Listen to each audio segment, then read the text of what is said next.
one difference between the script and the movie is in the script he tries to kill himself. That's too much. Oh my god, I didn't get there. There's just elements in the script that are too serious. Hey pals! Welcome to another episode of the Plot Pals podcast. Welcome to December. It's a holly Merrily. jolly Christmas. Yes, exactly. So starting December 1st, this is how the studio's gonna look. Mm-hmm. And then maybe even bigger changes coming. It's just gonna get, as the December progresses, it's gonna get much heavier and heavier to the point that you're like, oh, that's too wacky and I know. I have so many more pieces of decoration. It couldn't even fit today. So this week we're talking about a classic. Oh my god, I hadn't seen it until the podcast here. I'd always heard about it because everyone watches this film on Christmas. Right. And I was like, no, it's not for me. And I was wrong. It's so funny. We're watching Elf by Jon Favreau, starring Will Ferrell. Oh Hilarious my guy. god, the hilarious, funny Will Ferrell. You can say whatever you want about Elf, right? Which is all great things. I think it's a masterpiece. Okay. It can never be topped. It's Oh. as good as There Will Be Blood in its own way. What? Oh yeah. I disagree Easily. with that. Easily. No way. No. It is. It's a comedy. It's different. Right. Different But you criteria. cannot compare these two to each other. Like, they're apples and oranges. You cannot do that. Try to see. There Will Be Blood and Elf. Wow. No, I like, think you can. hearing in that some from ways. you is just something, you know? Because you love There Will Be Blood. I and love. you say that. Yeah, and I love Elf too. You just watched it the other day and you're like, Yes, you know, and I watched it 3 times, and every time I watch, I still laugh and I still cry, right. and it's just, it also changed my perspective on myself because, I realized what a douchebag I was before for not watching it because it's so good, and I judged the book by its cover. Right. So maybe that made me like it even more. I see. And just forget about the few things that don't work about it. I feel like there's 5 minutes that don't work, but the other 1 hour and 30.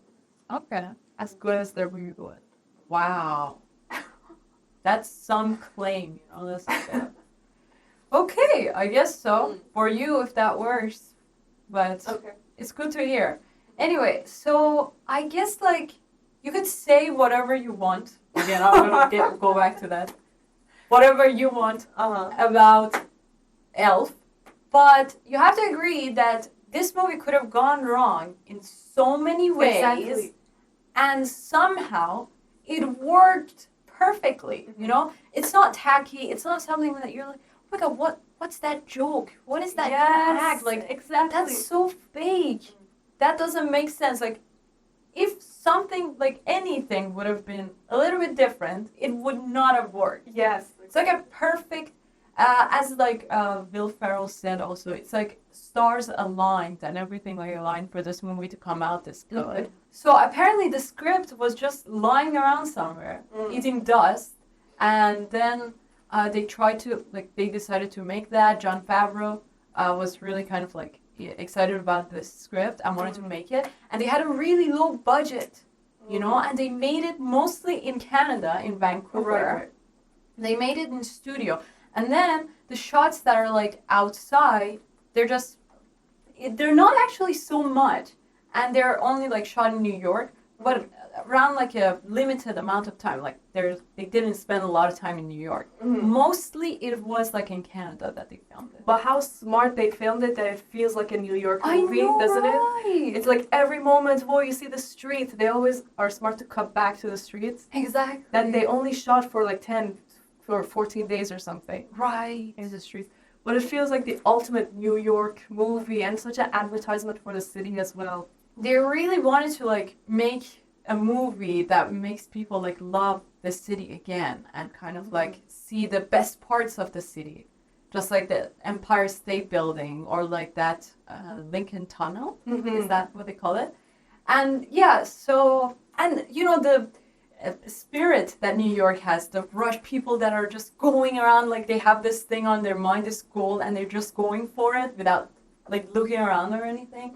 And that's just how they captured it, and it's really beautiful. Yeah, how amazing. They were in the street just with the cinematographer and Will Ferrell. Right, that's true. That's such a good idea. And this is a studio movie. I know they had a low budget, but it's a serious, business that they have, but they decided to just let Will Ferrell do his thing and film it like a sketch. Right. But they Take the said best like, parts. what is the best way to show like how real New York is, like, or like how this elf that is out of the place comes to New York and attracts people. So the best way is to just let him, be there, Exactly, right? exactly. That's like the smartest way that they could have done that. A quick overview of the story: a human grows up in the elf world, and now he has to go back and find his family in Manhattan. So that's the premise. And you think, wow, it's so in front of you. Like, it's such an Right. obvious premise. Oh, a human goes to the Christmas land. I don't know. Yeah. Santa's workshop. And so now how would they react? Such a good, like, simple, interesting idea. That Exactly. I kind of wonder who actually came up with the idea.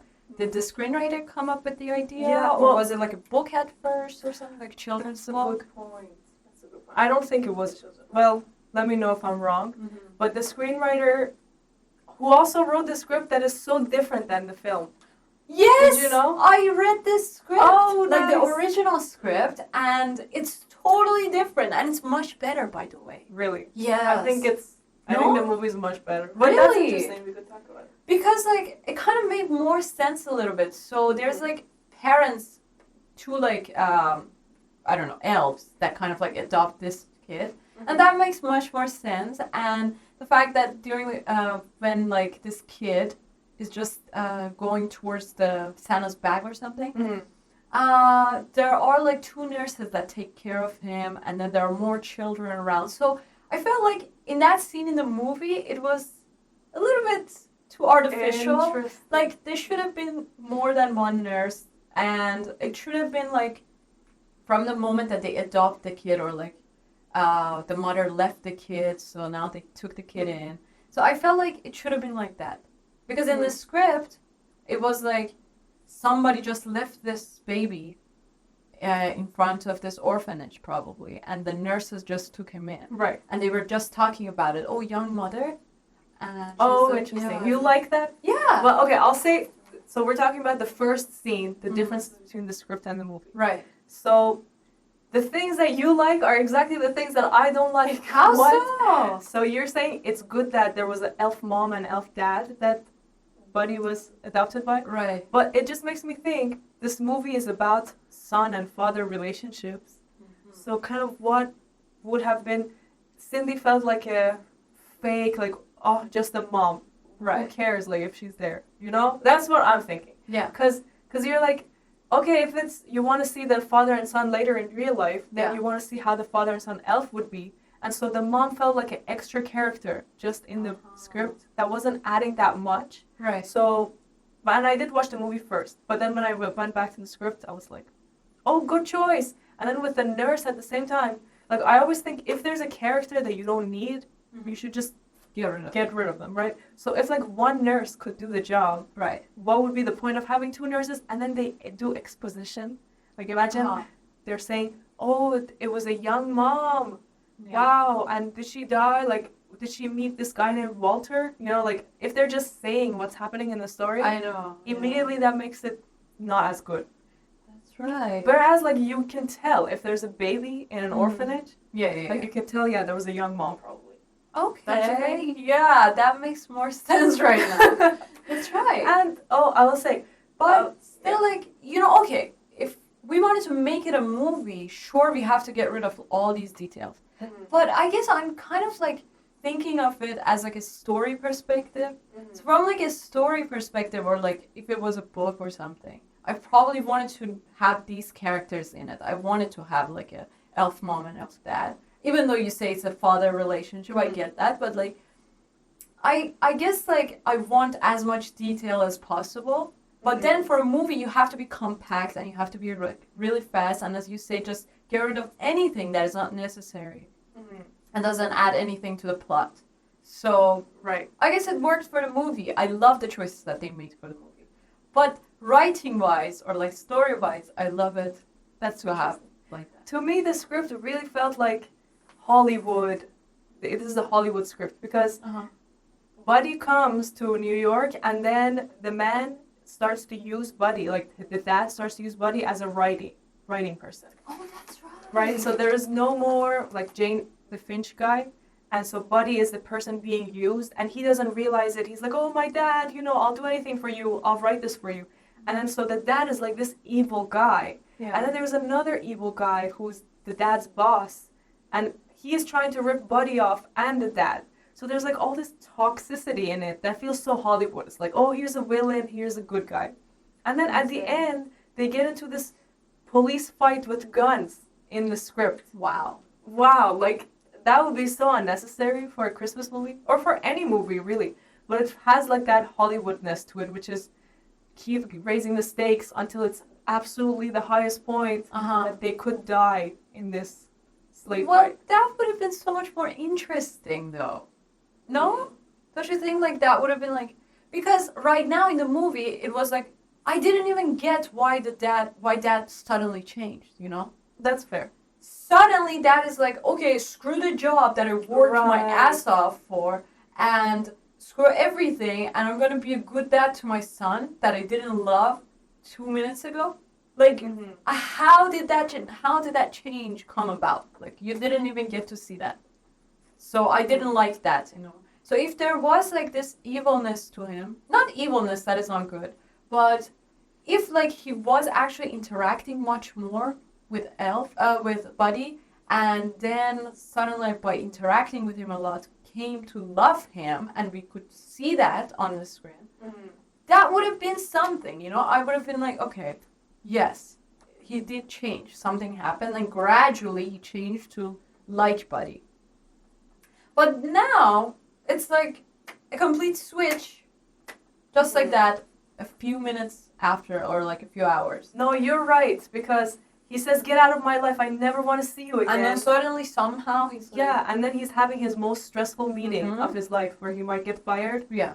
And then the kid says, Buddy is gone. Right. He's like, okay, so I will just quit this job. Which is probably paying him so well. It's probably the and he reason loves can afford. it so much. Yeah, like, he loves his job more than his family.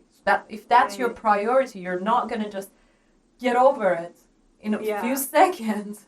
There was like 2 or 3 moments in this movie that were not good, and this is one of them. Okay.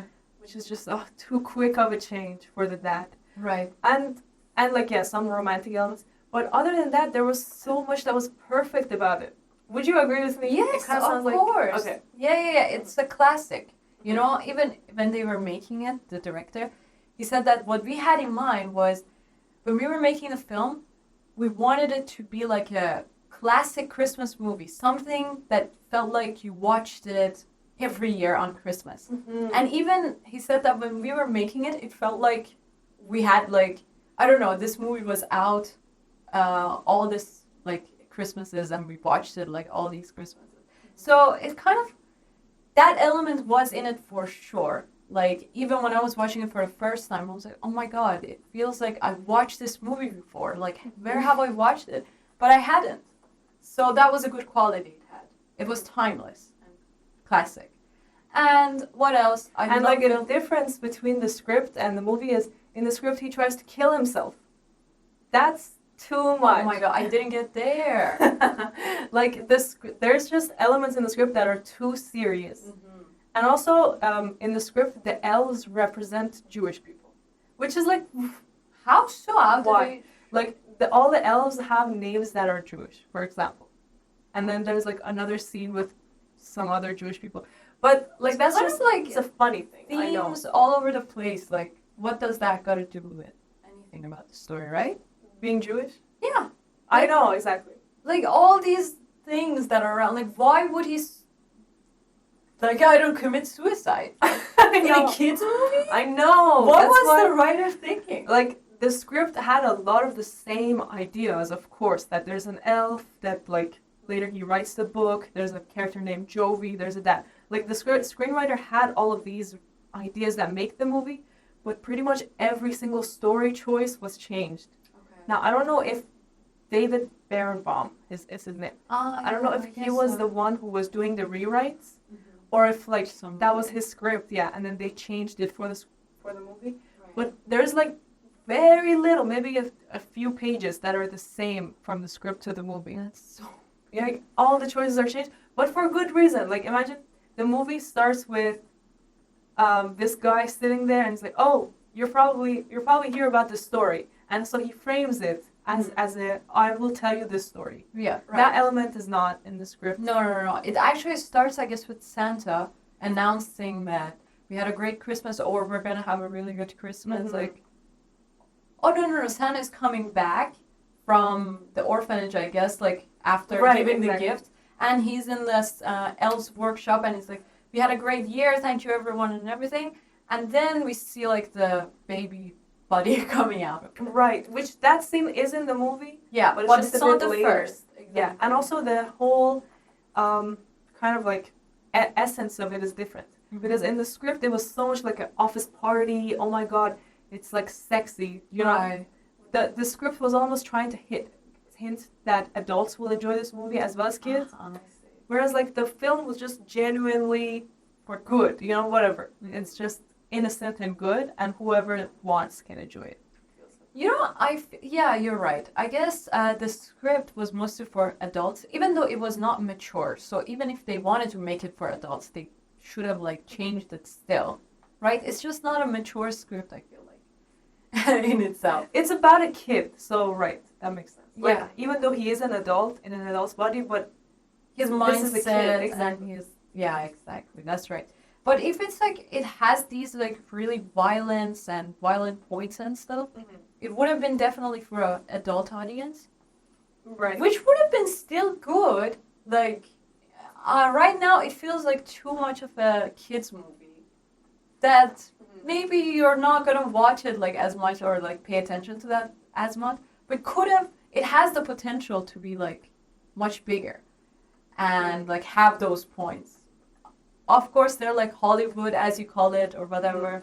But it would have been like so exciting, don't you think? Like, imagine like Elf, after being in this holly jolly North Pole in this land, he comes to New York that nobody cares about anybody, and he is not loved by anyone, and his sole existence is based on love. He lives by love and by like feeling happy.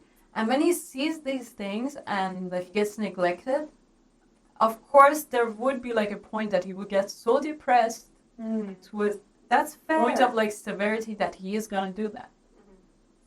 I guess that would happen, right? For the character. Right. But in the movie, all they show is he goes on a bridge, and then kind of before he can even think about anything bad. Do you think that would have been the point that would have been the moment? That I considered.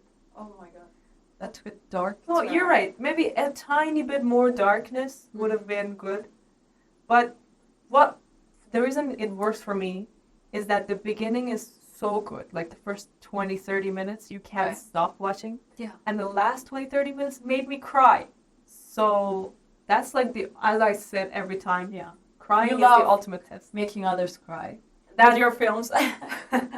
Well, hopefully one day.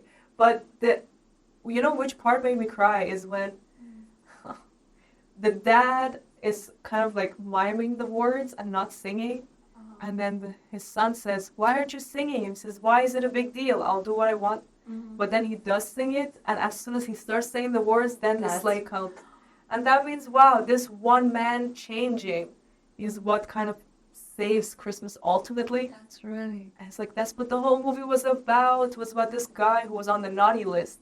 And now he's finally found his soul. He's gone back to his family. Exactly. We keep cutting to all these different people, and the music suddenly changes to the soundtrack of the real movie. Right. That was So such a beautiful point.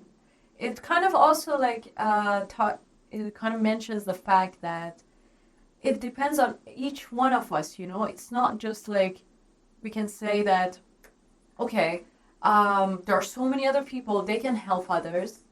I'm not going to do that because it doesn't matter. My help or my goodness is not going to change the world. But actually, like, each one of us matter, and we have an impact. And our goodness really does matter and makes a difference in the world. So that's also a good message to send. Right, Which is very true. You know, if you think about it, like, each one of us are here in this world for a purpose, and all of us like matter, like how we do, how we go about our day, and what kind of energy we give out to the world. It affects others, Yeah, what and ultimately us. You know, it comes back again to us. It's very good. Yeah, it's also about this. If you think about it, like get rid of all the elf elements, the magical elements. Buddy as a character is like an orphan kid that has been neglected all his life, and he has found. Imagine like people that have lost something will find another world that they are valued in their mind. Mm-hmm. So they would depend on delusions and these things, and it's a very real thing. They will find their happiness in that land. So it's kind of like also about this character, this guy, this man that has lost his parents and he's an orphan, but he has found happiness in his own mind, and suddenly he's taken out of that and is thrown into reality, and he doesn't know his identity and he's trying to find it, and he goes and he thinks that his dad will give him his identity, but that's not the case. He has to find it himself. He has to go inside and see like what he's good at, what is his purpose, and his purpose is to try to like make others happy, and that's what he's good at really, and that's what he does ultimately by making his dad turn and change. You know, I guess like from that standpoint, or like a psychological standpoint, that's like what happened to him. He's always so happy and jolly, and that's also for a good reason because of his delusions and these things. And finally he kind of like touches reality and he changes others and makes an impact. And as you say, he's always trying to make other people happy. So either that's his goal in any kind of scene, either he's trying to engage with somebody else and make them happy, right? Or he's after his goal of getting closer to his dad, right? Or he's after like a specific scene related goal. Like for example, he hears Santa's coming, so he wants to decorate the house for Santa to be excited, or right, which is again like to make Santa happy. So in every scene he has this clear goal. That's right. Which is so unlike in many movies, you know? Mm-hmm. So many of us forget to do that for our scenes. Exactly. But every single point of change that was happening in the script was to go towards something new. So for example, he is talking to Jovi. Well, I did just talk about this, but he's talking to Jovi, and Jovi's saying, "Why were you looking at me in the shower?" And he explains why. They kind of figure it all out.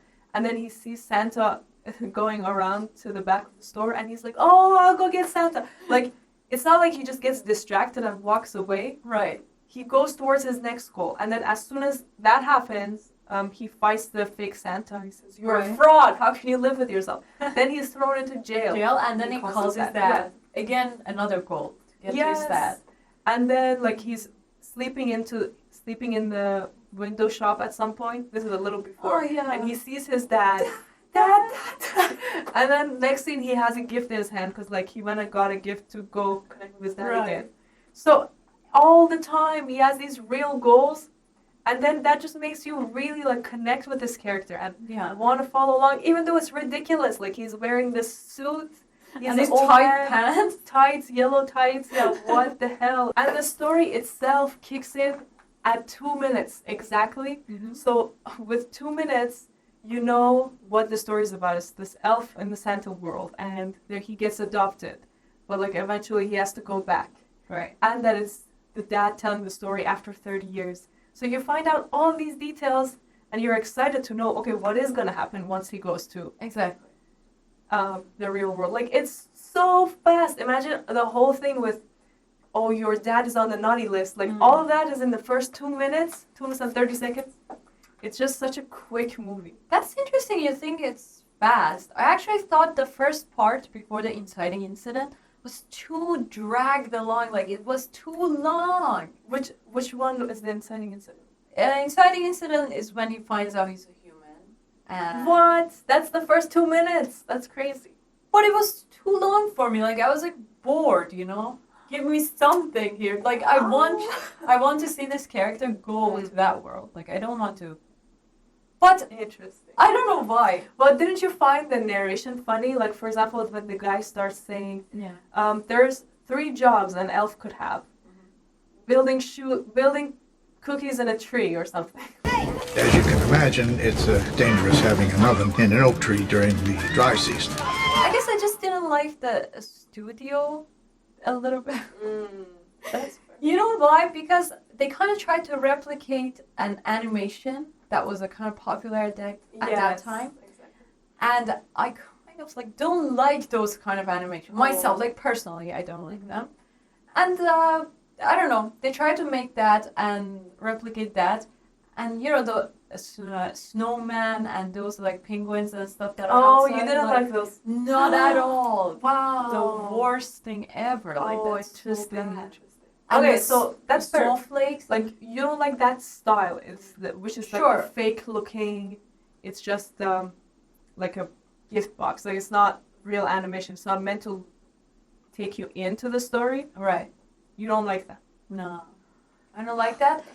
But I guess it just makes sense to have it like have him go through all these things. So at first he doesn't know he's a human, so he's trying to do the elf's work, but he's failing. So it's like already you see that he's conflicted and he tries to find himself and he doesn't know his identity. He doesn't know who he is, what he's good at. And he feels like, and at the time that he finds out that he's a human and he's adopted, it's like his goal is not only to find his dad, but to find his dad and like ask him maybe finally that what is his purpose and what he's good at. You know, it feels like he not only has the goal to find his dad, but also to find his identity. So that's very good. I like that part. But I kind of felt like it was a little long until he got to go on the journey. Interesting. So I want to know, which other parts did you not like? I don't know. Okay. Maybe. Did you like him in New York, like going into that door? Oh, for sure. Really? That was the best one. You didn't Really? like that? Well, I didn't like that as much as the first part. Why not? What's That's going on so here? interesting. Well, I thought every time Will Ferrell takes it a little too far, like he does things that you're like, that's just clearly you acting to make us laugh. I didn't like those. Okay. Like, for example, when he picks up the gums and eats them. Like, no, they told you not to do that. Why are you doing that? But you didn't mind that. No, that was actually so funny. That was like Wow. the funniest part of the movie. What? God, it's crazy. So much difference is here. Like the first part is so boring with the style, with the colors that they used, and like the studio and everything. I like him to be like free and wild in the natural world of New York. You know, just go around and hunt people down. It's something, you know. Yeah, because like the first part is just so unnatural. It's so fake that I feel like if they used a different kind of like animation, which they wanted to, but the director disagreed because he liked this style because this is timeless, as he said. Like it's like a classic kind of thing. The studio style that they did and the animations.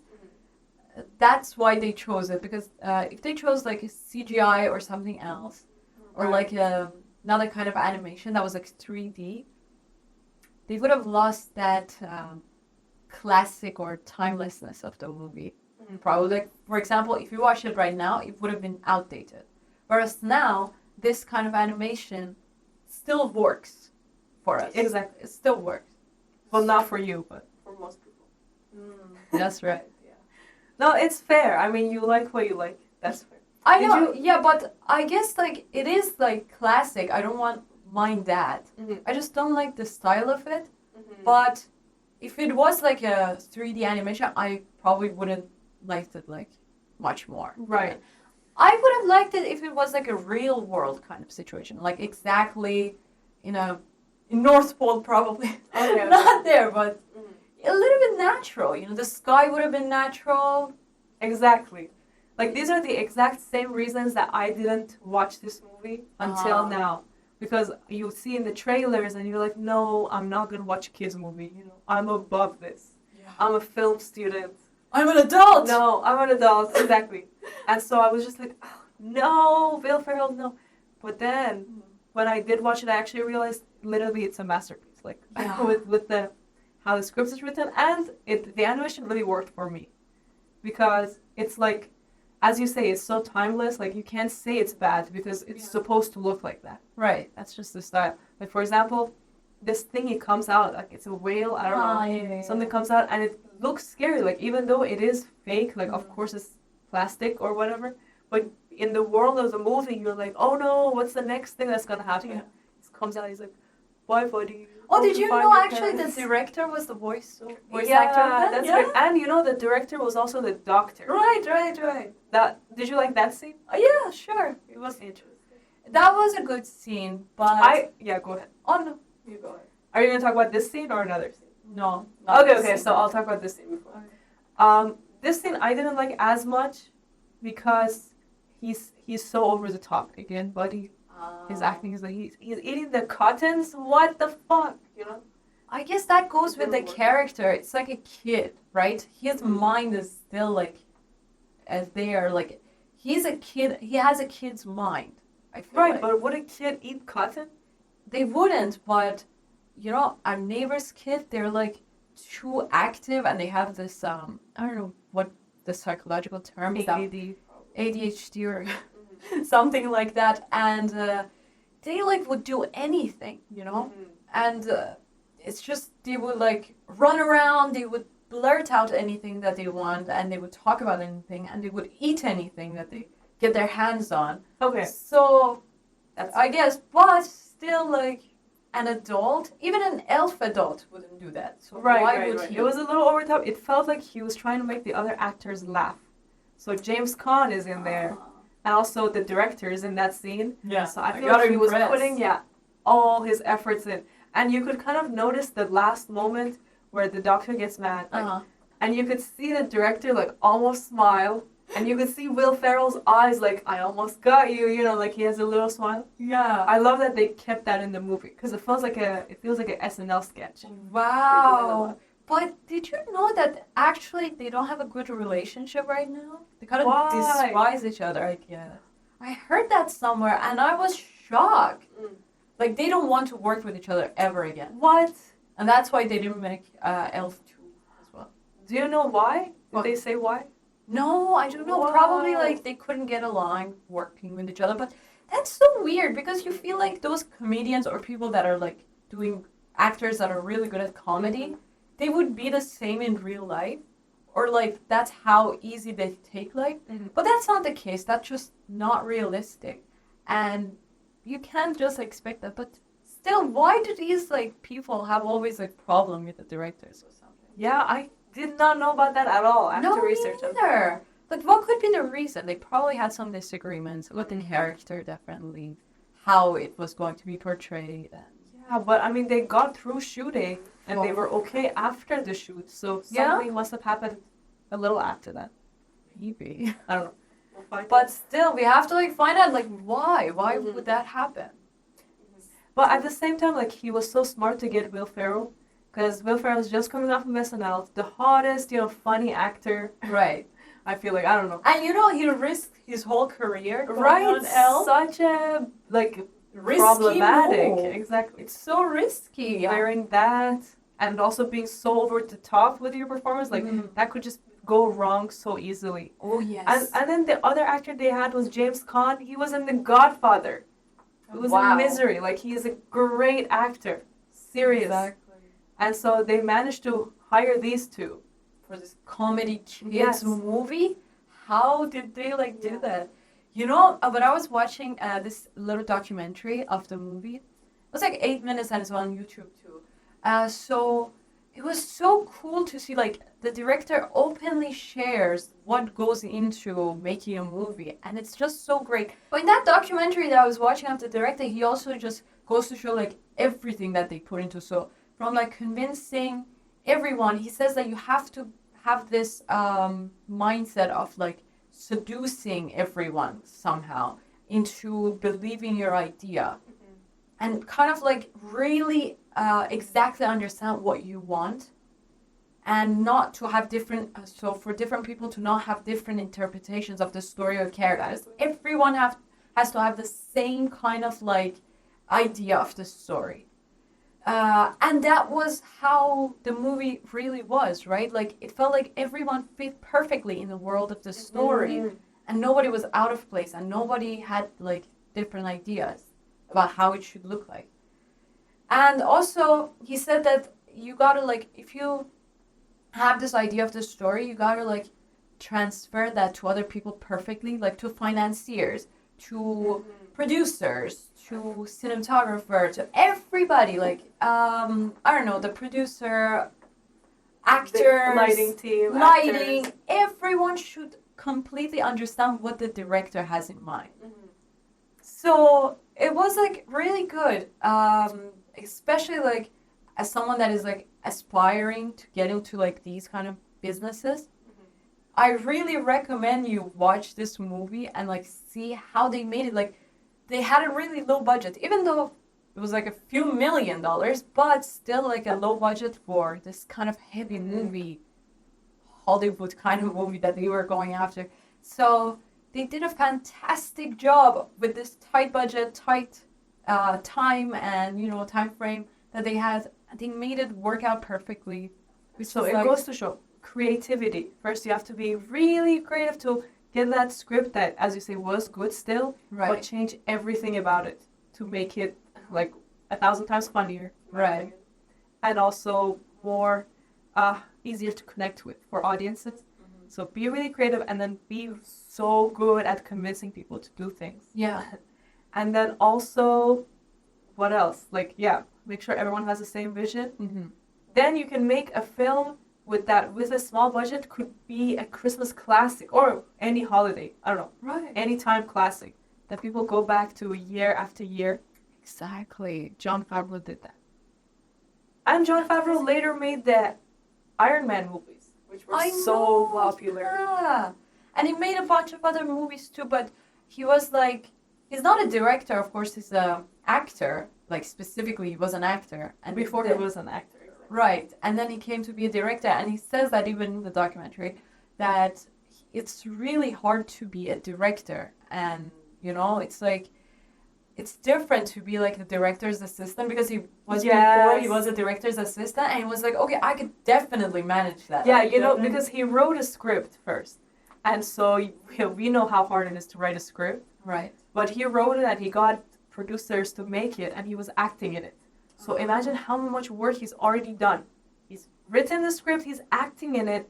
And so as the producer, also like a co-producer, he was able to make some choices. Right. Like, for example, he had a say in what the costumes are, how the editing should be, where they should publish this, like that kind of choices. Yeah. And so he thought, oh, I think I can direct. I wrote the script, I'm acting in it, I'm making these choices, I bet I can direct. Right. And then for his next film that he was solely directing, suddenly it was the biggest challenge. Yeah, it's everything like all the comes back weight is on you, and everybody looks up to you and depends on you, and that's like a hard responsibility. I know. It's like too much, especially with lots of crew. Like, can you imagine having everybody just look up on you? Like, I know. it's just too much, and they just wait on your decision and what you say. And what if it's like a wrong decision? What are you gonna say? Exactly. Gotta be a good leader. And I don't know, you also are a director, you're a film student. Yeah, I directed a bad short film. It just turned out badly. And the crew was like 12 people, and we were shooting it for 4 days. So like such low stakes, like imagine just 4 days. Yeah. These people were in the New York streets for 14 days. So just that, they were so much longer. And small crew and small film, like 10-page script. And it was literally the most stressful time of my life. Really? Like making these decisions, as you say, beforehand, trying to get people engaged and like motivated to work. Yes. So hard. How many actors did you have, or crew? 4 actors, yeah, and 12 crew members. Okay. And literally, like, the hardest thing for me was getting people to be on the same page. I don't think I did manage to do that in that film. Right. That was Like, your first? Yeah, I know. But like, still, it just felt like each person was making a different movie, and it doesn't matter what I'm saying.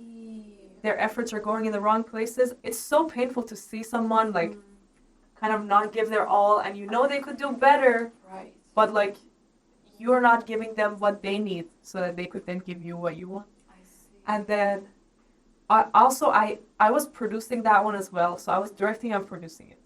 And my so God. I was just like, and I didn't even What? know what I was doing. So add on top of that I didn't know, it was just like so hard. Literally every decision feels like a pressure on you. Like, what do I do now? Why is no one helping me with this? Why is everyone looking at me to decide? What the fuck? And then yeah, working with the actors at the same time, like these people who are older than me and they've done more films, and I have to tell them what to do. It just So it's the did hardest you, job. who wrote the script, by the way? Somebody else, yeah. Somebody who was Okay, working that with also is kind of difficult it. because now you have to like understand his vision Right. and then transfer that to other people. Did you understand the story very well yourself, or was it like really fast that you didn't get to it? Well, I feel like me and the writer got to sit down a lot of times and talk about what he wanted Right. and kind of what I wanted from it. I still do think like we weren't 100% on the same page, I see. which is why the film didn't turn out great. But at least we set out time aside to talk about it. Right. So that's one thing I'm happy about that I did. And what do you think? Should it be? Is it good to maybe like take the script and like take every actor or crew member one by one and like kind of sit down Yeah. and be like, let's get this straight. Like whatever about this script, like break it down. Let's see what you think of it and what I think and how I think it should be, and kind of like talk about it. And see like that would be the ideal, especially with the head crew members. So Uh-huh. they call it HODs, heads of departments. right. Like the cinematographer, production designer, sound designer, music, you know, all the like head people. Exactly. You have to probably sit down with each separately and go through line by line. A lot of the times they do a whole read through. So everyone sits on a table and then we read, and then people note down what they have to say. And so you say it in like one meeting instead of doing separate. Right. But either way, you have to do something. Exactly. You have to be on the same page with the same vision, because this story, this movie that we watched, was like a whole world that they created, and these characters, each of them like a piece of puzzle, just fit right into this puzzle. How I'm kind of thinking, even if like Dad's character, which is like, if Dad's character, which is like the most realistic one, if you like say, because like he's someone that has this guy come into his life, this son that he hasn't heard of forever. Yeah. And a creepy man. a creepy man in like yellow tights and everything that comes and calls him dad, like I'm your son. And he's like a serious guy. He's like a career man. He has his own like stuff going on, and he doesn't care about family that much. His whole purpose is just work. And this guy's obviously annoyed, but still, even the dad's character fits really good in the story. You know, if it was like any other way, it wouldn't have worked. He still had that sense of, I guess, tolerance or humor or something Exactly. there to change, something to fit him in the story. You're right. He had so much humor. Even like if he was so mad, he Right. was still smiling. Exactly. And he was also like empathetic when it came to it. So he wasn't just the evil guy for the sake of being evil. Oh, print those books. Who cares if they have 2 pages? Like he would make an argument that makes sense. Right. He would say, "These are kids. Like, why would we spend 30,000? They're gonna look at the pictures." Yeah. And like, yeah, it's crazy that he says that, but it makes some sense. Mhm. And the very first time we're introduced to him, this woman, this nun, is saying like, "You're gonna take the books back," and he says, "See, you're trying to make me feel bad, but you're the one who didn't pay." And it's like, yeah, okay, it's really mean that he's taking the books back, but like, But she baby, didn't that's pay. business, you know? Yes, like, exactly. get a hold of yourself. What are you trying to say here, right? Exactly. Coming and begging this guy. I know. Like, this like, is a just business. guilt- He's not even the CEO or anything. He's just someone that is working for this company. What do you expect him to do? Exactly. So he wasn't a villain. Like he was just a serious guy who cares about his work. Right. Exactly. And it just goes to show, like, each one of them are just perfect for the world of the story, and they did a fantastic job doing that. And I love that there was actually no villains at all. So Yes. there was like a few mean guys. Like there was the security guards who keep throwing him out.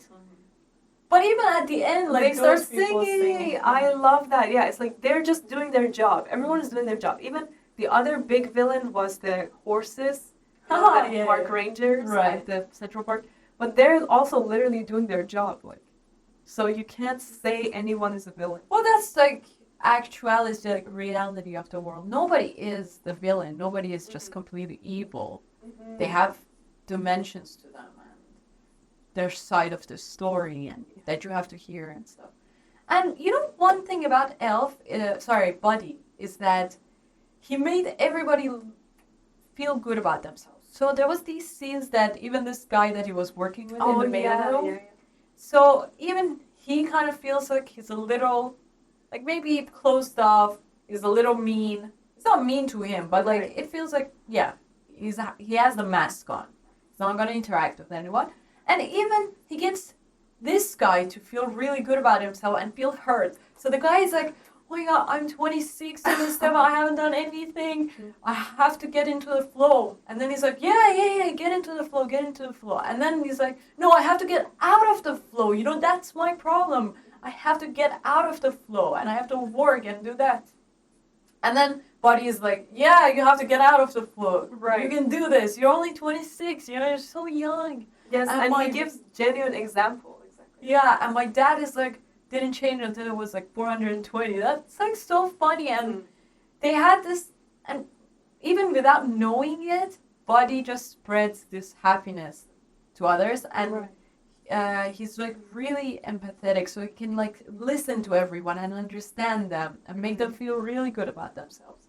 But of course, let me tell you something, that people that have empathy, they're always prey for toxic people, for those that are narcissists. So this guy obviously had his dad that was like a narcissist, and he kind of like feeds off Buddy's like empathy and stuff. Even though in the script more than not even in the script, it wasn't even in the movie, but exactly, that's like real life. People that are that have empathy, they're always like, they always attract narcissists into their lives. And that's like the same way that it went in the story, basically. Like this guy that is just so happy all the time, that have empathy, that has sympathy, and can feel other people's emotions and connect with that. He attracts these narcissistic people. Isn't Buddy himself a narcissist? Like, he doesn't really care what other people, if he makes other people uncomfortable. He just does his thing. He walks into the room while they're having a meeting. He's like, I'm in love and I don't care who knows it. That's the most narcissistic thing. Why is that narcissistic? I think it just goes to show that he doesn't have social awareness. There are so many people I know, like lots of my friends, that didn't have social awareness. So they didn't know what they were doing kind of makes other people uncomfortable or makes other people think that they're annoying or something. So they wouldn't get these clues, these social clues. And I guess that's the same with Buddy too. He just doesn't have that social awareness or that self-awareness like that. That's fair. And if he's playing a child, then that makes so much sense. Yes, exactly. Because children, of course, haven't developed that like social awareness. They will do anything, right? As long as they just want to spread whatever they're feeling or like show it to others, and they don't care about time or the appropriate time to show it, right? So they're gonna do that. Let's go over some of the biggest lessons, I feel like, learning lessons. Because this is a movie that we want to recreate, right? Yes. It's just so successful, funny, and small scale. Not really. Yeah. With the script, make sure you get into the what's it called? Nitty and gritty, if that's the word. Like, get into the action immediately. That's the first time I heard that. Okay. I probably made that up. Okay, so like the first few minutes, get into the inciting incident, like immediately. Don't waste any time. Also, make sure the scenes lead into each other. Right. So if, like, the person wants something and that's why they're doing a thing. It's not like a random thing happens. Yeah. In each scene, they have to have a goal, a desire, and they have to go after it, and there should be a barrier. Right. And you know what else I like about this movie is that it's all about this father and son relationship. So the mother is not even a barrier. So you would think that when you, like, for example, tell your wife that you have a son, that you made this woman years ago pregnant, and you suddenly have a son that showed up in your life, she would be mad at you. You would think that, but that didn't happen in the movie. And for a good reason, I'm glad. We don't have time to waste on, like, these people having conflict and then That's going not what over the story is that. about. Right. Exactly. Like, there are so many things. For example, maybe you're writing the story and you're like, that makes sense for this character, this woman, this wife, to get mad at the husband. But would that really add anything to the plot? No, Exactly. it would just waste the time and everything. Because first you think, oh, film is about conflict, storytelling is about conflict, Right. so bring it up as many times as you can. But if it's unrelated to your theme and Right. to what your story is about, then it's just conflict for the sake of it, Yeah. which is not right. If it was like a TV show or something, probably Right. it would have just explored anything about it. But then the theme had to be like family, maybe, or something like that. But that's just not the case here. Which is a very good lesson, right? For this. Like, I learned that right now because I usually want to explore each character deeply. Like, go into every branches and everything, like every psychological thing. Why would they make this decision? But then you're like, no, maybe like you have to back off and kind of like see what makes sense for the main character. Right. Really like focus on the main character. And also make sure every character still does things for a reason. Right. Like, even though they might not do certain things that you think they would do, what they do is for a reason. So, for example, the owner of the store says, "What the hell are you doing here? Go back to your shift." Right. Why is he doing that? Because he's the owner. He wants people to work. Yeah. And then why does he later say, like, that love your job? Your job is what you should love the most. Oh, yeah, You know, yeah. something like that. Like, That makes sense. it makes perfect sense. All the characters are coming from a real place of, like, these desires that they have. So that's why they're acting like that. Yeah. They're not just overly mean for no reason. Even the, like, Kid. little guy, you know, Michael? something Finch. What's his name? I forget. The writer guy. Oh, yeah. Like, he's so mean. Miles Finch, exactly. Like, he's a mean ass guy, but it's because, like, everyone has been making fun of his being a short man all his life. And so now he's And like, he's famous and he's like, his time is valuable. exactly. Right?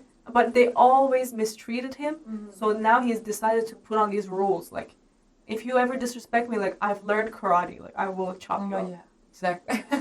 That's right. So good. And then even he is, well, I kind of felt like he was a little mean in that scene, Buddy. For sure. Oh, Buddy? Yeah, Buddy didn't make sense. When he walks in, he's like, does Santa know you're here? Wow. Exactly.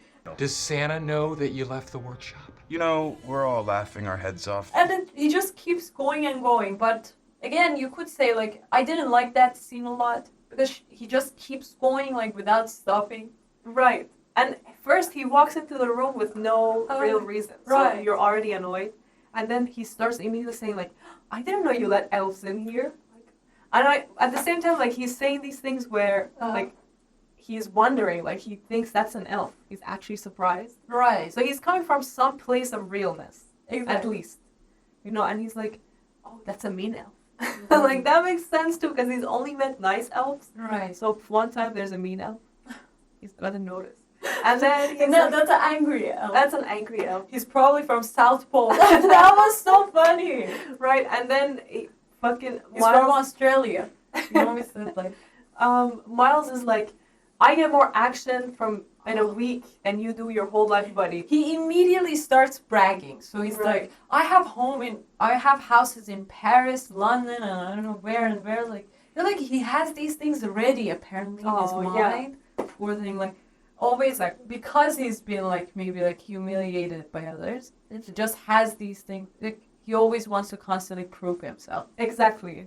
So he's coming from a real place. Right. That's just impressive. Each one of them. But then this character Buddy that is just so happy all the time, suddenly he's just so hurt by his dad's words that he decides to go. They're That was so bad also- though, aren't they? The words are, I don't care if you're an elf. I don't care where you're from. And I don't care if you're my son. Get out of my life. Oh, that's Huh? I guess, yeah. Yeah, you're right. But then he just goes away like that. He just walks away. And Dad kind of feels regretful immediately. But why? We didn't. You know what I feel like they missed out on? On actually showing the relationship of the dad and Buddy. I don't know why they didn't show much more than that. It's true. It needs two more scenes, maybe. One or two more For scenes. sure, like much more. They should have. You know, you watch these kind of like cartoons. I know so many that is like about this guy that is a little bit closed off, masked, and this really happy, jolly kid that comes to his life. And they spend so much time together, and he's annoyed, but then slowly, he kind of comes to love this kid as he is, as happy as he is, or as how jolly as he is, right?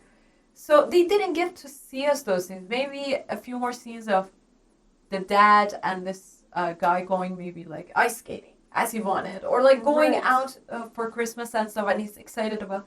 Instead of the love interest, maybe like they should have. Oh, yeah. Because the love interest even wasn't really developed. So. And you know, the love interest in the script had another boyfriend, right? Wow. So the girl like kept going back and forth between Buddy and this other guy. The two-timer. Yeah, and then eventually like she fully moved in with the other guy, and so they were in the same house while she left. So on the one side, She left? like she left the other guy and came to Buddy. Okay. But in the movie, they just made her be alone and have. And so desperate. Right. Not desperate, but like too available. Right. It's true. So I understand that there was a little bit missing there. Maybe they should have taken away from the love more and added to the dad, or maybe they should have just added to the dad because it's only an hour 37-minute movie. Okay. They could have added 10 more minutes. For sure. Like I wanted to see that more. I wanted to see the change. It was so abrupt from him just teaching his son for him to go into the mailroom to suddenly he's regretful that he said those things to him. That's right, yeah. No, I don't think. What was the slowest part of the movie for you? In general, like, was there an area you were like, oh, okay, this area could be cut out? Actually, I don't remember right now, but when I was watching it, I definitely had a few points. I guess when he was like, Buddy was alone after they left him. You know, I was like, this is too fast. Like, he found his dad too fast. So I was like, at first when I realized what this story was about, like what the movie was going to be about, I was like, okay, it's going to take a long time for him to find his dad, first of all. Then second, to convince his dad. But that, like, happened really fast. He got to live with his dad really quickly. And then you wonder, like, after that, I was like, okay, so what's going to happen after this? Like, what are they going to show? Because immediately we don't see him interacting with his dad. Like, you know, the first morning that he's there, He makes makes pasta for everyone. I felt like after that it was a little slow. Oh, exactly. Okay, That's the same with me. When the Finch guy comes along, that whole area is not, like, as put together as the rest. But then, as soon as, even though like you think there should have been more scenes with the dad, as soon as the dad apologizes to Buddy, after that it's all tight, so tight. Like they're building this sled, and then there's like people in Central Park singing.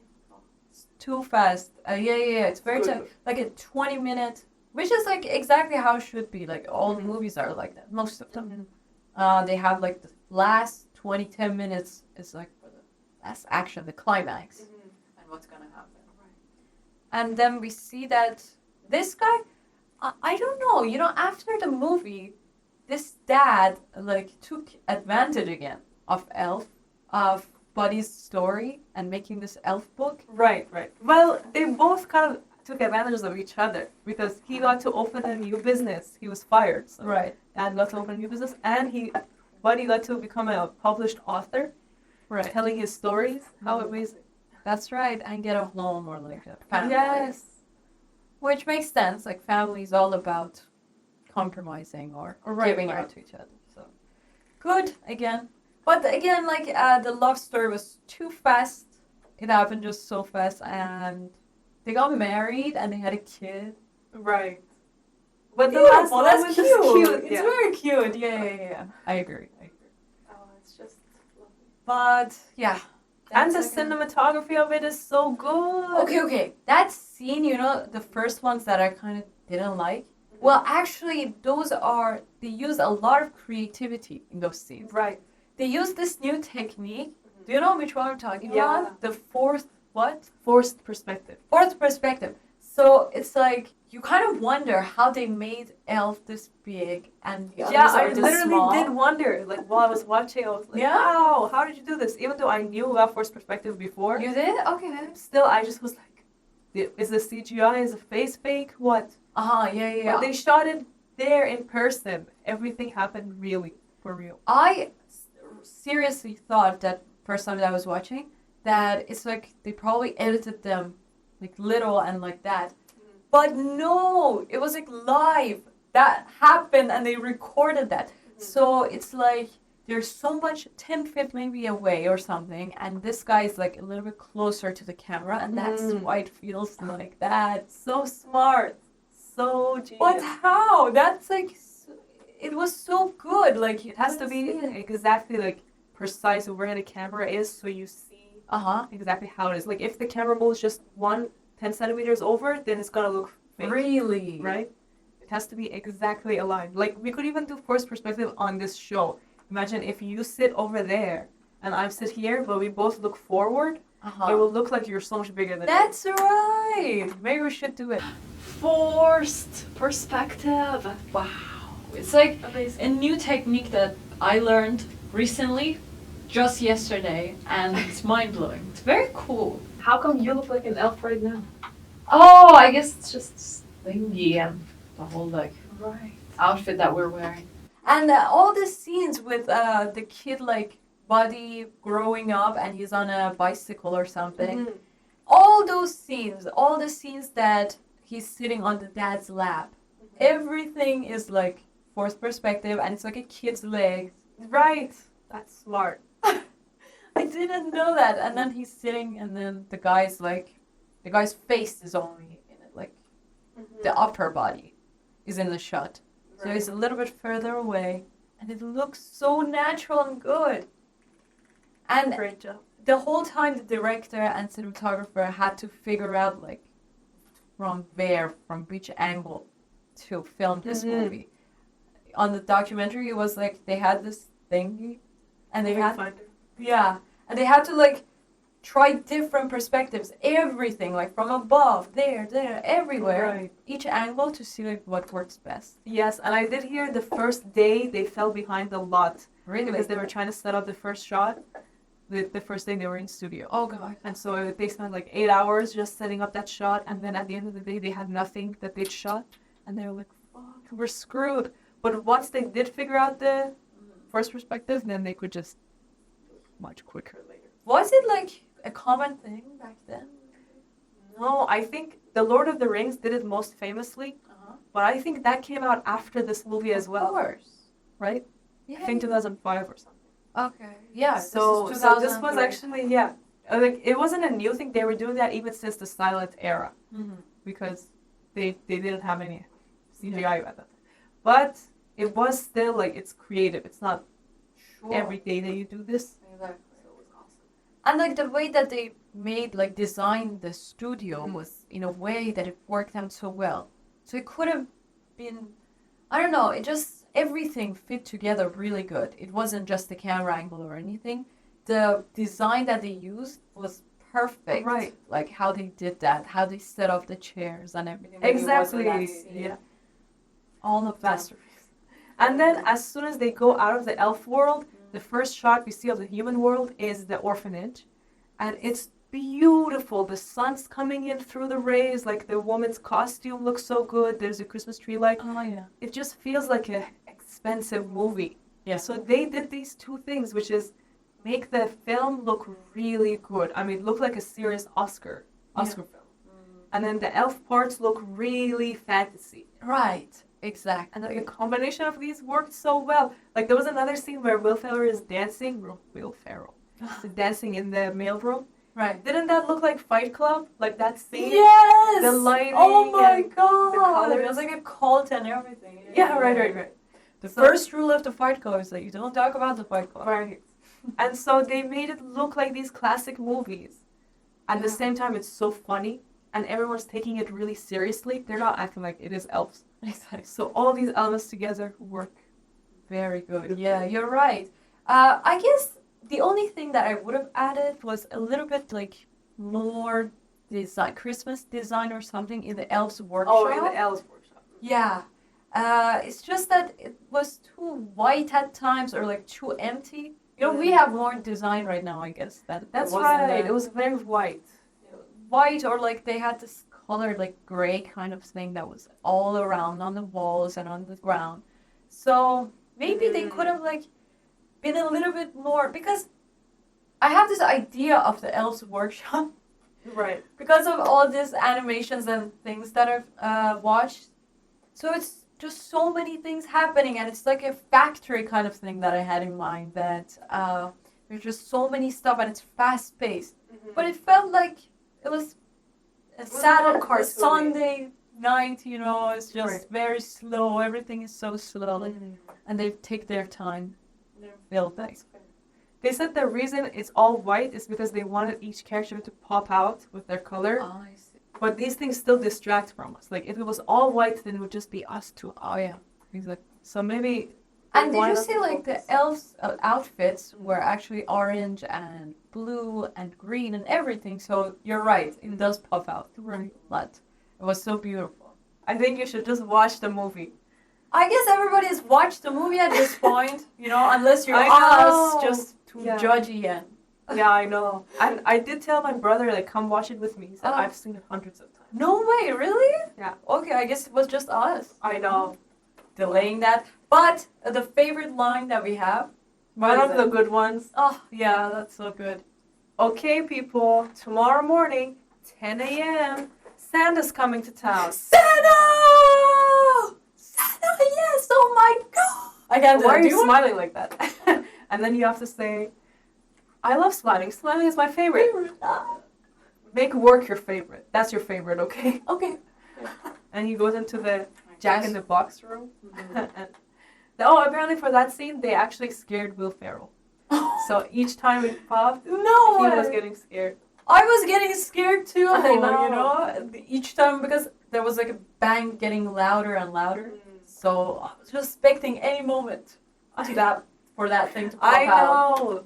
Such a good scene. There's so many standout scenes and like funny sequences that will just stay with you forever. Like that I'll remember. Imagine they're in the shop and then he says, I'm gonna sing, and he starts saying, I'm singing, I'm in a store, it's Christmas, whatever. Like we have to do that. Next time we go into a store, We we have did to it do that. already. We went to the mall and there was Santa, and we actually created this scene of a 10 a.m. thing, and we danced and we had so much fun. Like Yeah. you gotta let it all free, you know, have fun. Yes, Nobody cares. Like it almost makes me want to memorize all of his lines and just start doing them in real life. yeah, exactly. And one other scene that is so memorable is the one that he runs. You know, he's in New York and he's running, and then he goes to that guy that is wearing all red, and he's Yeah. like, "Oh, Santa, Santa," and then you realize that's not Santa. And Yeah. apparently, that guy was not even an actor. Yes. Oh, how crazy is that? Like, what are the chances So funny. of a guy wearing all red and The having white beard. this beard? The day they were shooting. And that's so crazy. Like, I guess Oh my everything God. happens in New York, right? I know. You can expect anything. And the fact that like they noticed him and they decided to go up to him, Right. probably without even telling him, like they just went up to him. Probably Will Ferrell just went at him. Yeah, and without the camera even followed. Exactly. It's so funny. One time we filmed in downtown Toronto, right? You were just following me with the camera and we're interviewing people, and that's like the hardest thing ever, right? Yeah. For you, this thing is so heavy. You have everything in the stand, this large camera. going around, and then we're just walking everywhere and just And capture you are people. interviewing people. That's so much harder. Oh my god! Like the stress of having to go up to someone and say, Right. We probably have to like edit it. I have the footage. I'm gonna edit that. That's And a then good one. probably one day we're just gonna put it up. And what was the topic? It was Financial stuff like what is your financial plan? What are you wow, doing right such now? a good topic. It was so cool because we would interview young people and you could see like how they see like how unplanned they are actually. Right, how and then unprepared. some were And really some fun. were like really terribly like prepared. They know everything and they gave us some really good ideas and the audience if they watched that, which was really helpful. Right, I right. probably have to like definitely do that just for us Yes. to see like get some Get ideas. some feedback. Exactly. On how to financial plan better. Don't spend $200 on Christmas decorations. Please return some stuff if you can. We're out. I don't think I can. I mean the least thing is that you feel good, which is worth any amount of money. That's good. So, watch Elf again this Christmas. I'm literally gonna go home and watch it because I did rent it. So might as well watch it one more time. It's gonna happen. And let us know what you think. Let us know your favorite lines from this movie. I really love when Santa points at the closometer and he says, "Look how low that is." Or not Santa, the dad. And he says, "That's shocking." Like it is shocking, yeah, wow. But the way he says it is just really good. So naive and yeah, gullible. I know. So let us know your favorite lines from the movie. Let us know what you think overall. Do you think it's a masterpiece? Like I think. And I think You think it's a masterpiece, like the same level Sure. as There Will Be Blood? no, There you that go. level. Do you think it's on the level of There Will Be Blood in terms of it being a comedy, or do you think it's like it could do some work? But well, let us know. Let us know. Yeah. We'll get it. Take a poll. Exactly. And also December is gonna be all Christmassy. Christmas videos and everything. Like just back to back, all Christmassy. Every time, more decorations, more music, jingle bells, jingle Until like we're gonna get so close to the camera and the background is all gonna be just some blurry, just Yeah, yeah. green and some red and stuff. Right. Too much. Well, it is Christmas. It's the best month of the year. After this month, it's all going to be depression and sadness in February. Canada. Oh god. So we'll enjoy ourselves. Okay. Okay. Yes. See you next week, pals. See you. Take care of yourselves and have a great, holly jolly Christmas. Bye.